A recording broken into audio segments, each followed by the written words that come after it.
Hi, I'm Taylor Lovelace, and today in my video essay, I'm going to be speaking about epistolary forms of writing in novels. So, I first want to start off with a quote from Alice Walker's book, The Color Purple, quoting Seeley. "I'm so happy I got love, I got work, I got money, friends, and time, and now you alive and be home soon." Alice Walker's novel, The Color Purple, is a well-known epistolary that is written in traditional letter form, which allows the reader's tone and intentions to be captured through informal language and dialogue, and provide authentic and creative value to Alice Walker's novel, The Color Purple, is a well-known epistolary that is written in traditional letter form, which allows the reader's tone and intentions to be captured through informal language and dialogue, and provide authentic creative value and characteristics to the writing. And the epistolary form of writing allows the real reader to connect with informal language to express intimate and emotional connection.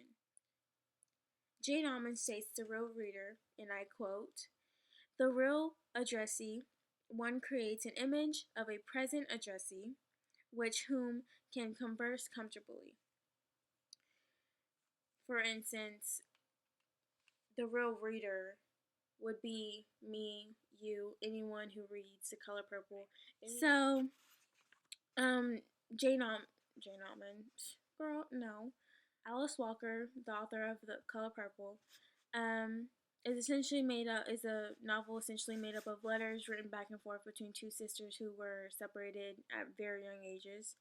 Um, the sisters were named Celia and Nettie, two African American teenage girls or preteens at the time that follow into womanhood and almost elderlyhood towards the end of the novel. Um, Celia and Nettie were two African American girls who were born within the early 1900s. So the society values, and as well as diction and dialogue and forms of language, are drastically different than today's. Um, and to fall back on the societal values and them being African American, of course, their educational access was highly limited, which forced Celia to give up her dream of going to school to Nettie. And with that being said, Nettie's language compared to Celia's was definitely noticed once Nettie's letters are introduced within the novel.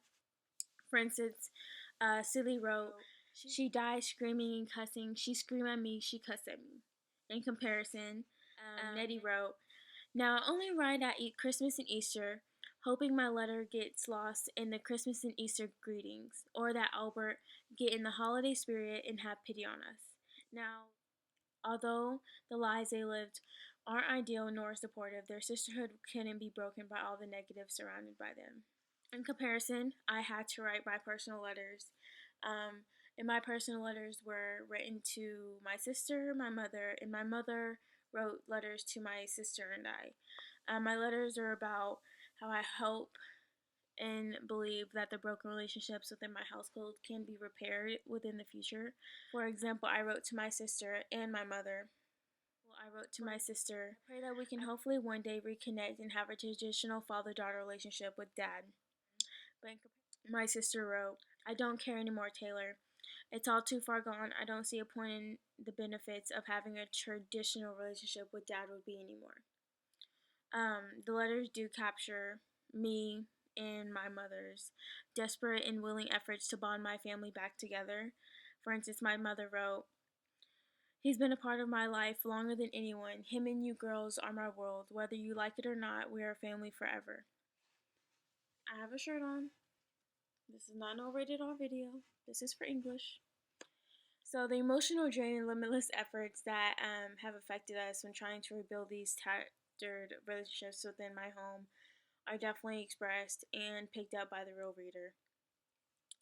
Um, and my letters do reflect the fundamentals that Jane Austen's article, The Triple Register, expresses. The article is essentially about how an author and a character that their author creates can navigate their audience between time, places, tone, and emotion, and more through letters. The article concludes that the narrative character in the novel, for instance, Celie, are given the ability to navigate the reader's imagination and emotions by displaying a range of emotions, details, and dialect that reflect the events and relationships between the two characters or multiple characters. And then Jane Austen also states writer's time. Writer's time is essentially how the writer sees it, how they take it, and how they put it in their chronological order. Writers have all control when developing the novel. Writers tell the storyline and events through their eyes. For Megan Roberts' novel, um, named First World War Letters to British Columbia, but one soldier in particular his name was Henry Ralston Fons. His letters were published because of the material and the allusions and metaphors used to describe his time and longing desires to come back home. One of Henry's letters states, on 7 December 1916, Henry wrote to Gretty, "It's wonderful how you can get to know a person through correspondence. Each letter tells the mood you're in." However, while letters can reveal the writer's mood, they can only capture the moment of writing, which allows the emotional connection in no formal language to peek through, getting the reader involved on an intimate level the writer is trying to acknowledge and obtain.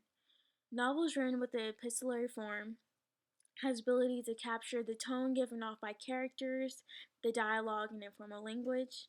Novels containing dialogue through the form of personal writing can provide real and unique value that give the writers control of the story and how the characters as well as the real reader connect with the letters.